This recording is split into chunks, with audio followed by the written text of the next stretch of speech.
All right, so I'm already getting some negative feedback, I should say, on the Rockford woofers. So what I'm doing is actually common practice in the whole industry. Do you not like it? That's fine. You don't have to like it, but it happens anyway. Is it deceptive? It's not the most open policy, that's for sure. So I got kicked out of a sound quality forum on Facebook last night for promoting this one. So what I found was that when I sell really high end stuff and I'm like I have tried it. I'm not comfortable doing that, right? I'm not comfortable being a shitty salesman. So, and that's one of the reasons why I started Robot in the first place was I wanted people to go to a place where there was just somebody there to help them and answer their questions. And if they made a sale, that's great. If not, Sony actually tried that in their Sony stores back in, this is probably early 2000s. They used to be a thing called the Sony store, and their people were not paid on commission. Well, guess what? It wasn't successful. Most people expect high pressure and getting ripped off. Now that sounds the opposite of what you're looking for, and it's actually, it is true, because if you found me, if you found this channel, if you found Robot, you're not looking to pay too much, right? But most people are, because most people either don't give a shit, basically they have too much money and not enough time, and so for them to go to the Genius Bar and have them change out a $40 hard drive for $400, to them that's worth it. So me personally, I'm not a fan of that, and that's why I don't go to the Apple store. I don't even support Apple products. I think they're dumb. I try to use them and they're too dumbed down for me. I think too much. So maybe that's my problem. But I got kicked out for promoting this one. Somebody was, I don't know, it was like ScanSpeak Tweeter versus some other brand I'd never even heard of, and they were like really, really expensive. So this one, you may see familiar. I think Tingband actually got in trouble for it. We bought a few years back, and I just kept them as reserve because I wanted to listen to them. I wanted to try them out, and I never actually not got a chance to do it, but I sold them for a lot of money. So we were going to market them under our Zen series, which was really just this tweeter, active Fmod crossovers that work in the preamp section. And then the mids would be some closeout VIFAs that we got out of the ADST auction, because that's what ADS was using, was VIFA drivers. Really nice ones too. They're good for like 100 RMS, and you cross them up at like 100 hertz. They had like an FS of like 40, 45 hertz, and just really great big magnets. Looked impressive, cast frame, that kind of thing.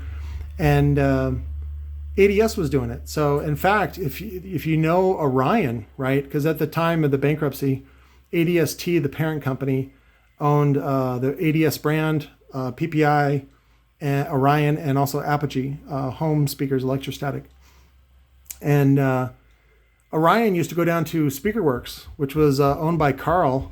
And I met his son-in-law, Ted Turner. Ted Turner taught me about speaker building, or like loudspeaker building, like reconing. And but he was telling me about how the guys at Orion used to come down and buy a couple of pallets of the Seos drivers, which is now Seos is a older. Mostly they made tweeters and mids, but they ended up getting bought up by Timpani. Timpani now owns ScanSpeak, Seos, VIFA, and I think a couple other brands. I forget which ones. But anyways. And Orion would just put their sticker right on the back of it. In fact, I would love for some people to peel that sticker off and then find the Seos sticker underneath. Like sometimes they didn't even bother removing the old badge, the old tag from VIFA. So this happens a lot, and that's because if you have the right marketing or the right look or the right combination, and it resonates with people, they'll buy it, right? So the other good mid that we were selling this with was the Silver Flute from Matasound. Matasound actually had their own mids sourced, and they're fucking great, and they're really affordable too. They're only like $30-$40 each. And they make them in a 4 ohm or an 8 ohm. So look at those Sound silver flutes. But you pair those up with this. This was a really great soft dome by Tengband. It had an 800 FS. Not that you run it down that low, because then what you do is you compromise your power handling. Typically what you can do is run a higher crossover point or even a steeper crossover point to get more power handling. But it's really great for, like it even says right there, great for use in two-way systems with a low crossover point. And that's what we focused on when we bought pallets. Let me pull that up for you. We bought pallets of these, where is it at? Please porn don't come up. Please porn don't come up. What's it under? Orion. These right here. Okay, so this is a modified ADS crossover that I modified, that the low pass was set up for 2 ohm because these were 2 ohm HCCA speakers. These were our Gonzo tweeters. The reality is that whenever we got pallets of these. They were raw frames.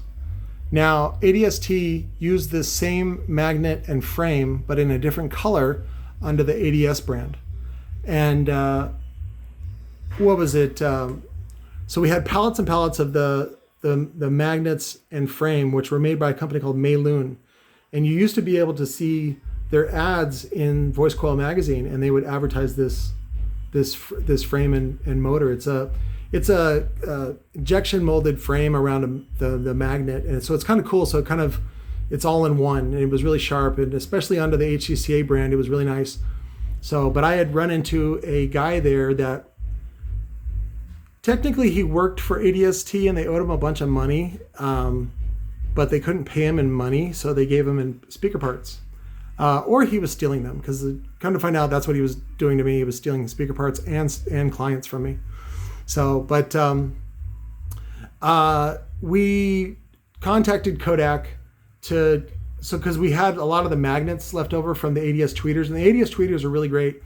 They feel really heavy, and so people think they're really high quality, but all ADS did was it's a very simple Neo motor, and then they added extra steel to make it heavier, to make it seem like it's better quality, because audiophiles know that when equipment is heavy, that means it's better. So they sort of played into that, and they took advantage of you. They molested you. So, but we had contacted Kodak because the diaphragm on the tweeter was actually made by Kodak, and as it turns out, ADST wrote a $10,000 check to him that bounced. And so Kodak, when we contacted them, they were not very happy with us, and they were like, "You have to pay the $10,000." I'm like, "We don't know the $10,000 yet." They're like, "You have to pay it, otherwise we're not going to produce these for you." And I was like, "Well, hello, China." And so we actually found a manufacturer that makes this is the Gonzo G1. We had these chrome, and what's funny is the guy actually sourced these, and then he couldn't sell them, and then I ended up buying them when I refinanced my house, and then I went back and purchased more. Nobody really gave a shit about these, even though these are polished aluminum and then chrome plated. People didn't care. They just wanted black because they were going to stick them in their sail panels anyway. And so the G2 actually has it's just ABS. But this was an aluminum dome with a rubber surround. And what we were looking for was a tweeter that had low FS, because I don't want to say it was a problem, but the really great thing about these crossovers was that it was a 12 dB split crossover. So that means high pass and low pass for both 12 dB slopes. And it was about 2.6 kilohertz, so 2600 hertz. And so the rule of, I don't want to say thumb because that's actually a bad thing, but the rule to go by for crossing up tweeters is typically 1 octave above the FS. So the aluminum version had an FS of 1300, which is boom, right on. That's what we needed. And then the fabric dome, the silk dome version was, I think, 1050, was right around 1000 hertz. So it's like 1050. And so those were really good too. And we started selling them with the components, and you guys loved them and you bought them. So, but Well, is this an ADS tweeter? No. Did it sound good? Yes. So, and really that's what I want to bring people is quality sound for cheap. I think we sold these for like probably $150, $200 a set when, you know, they used to retail for like $600. So if you found a dealer that was being kind or couldn't move them, you could buy them for like, say, $350.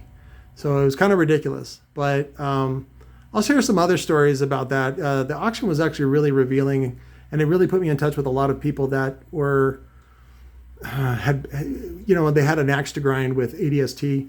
And so when I, would hit them up for information, they were like, yeah, I'll tell you.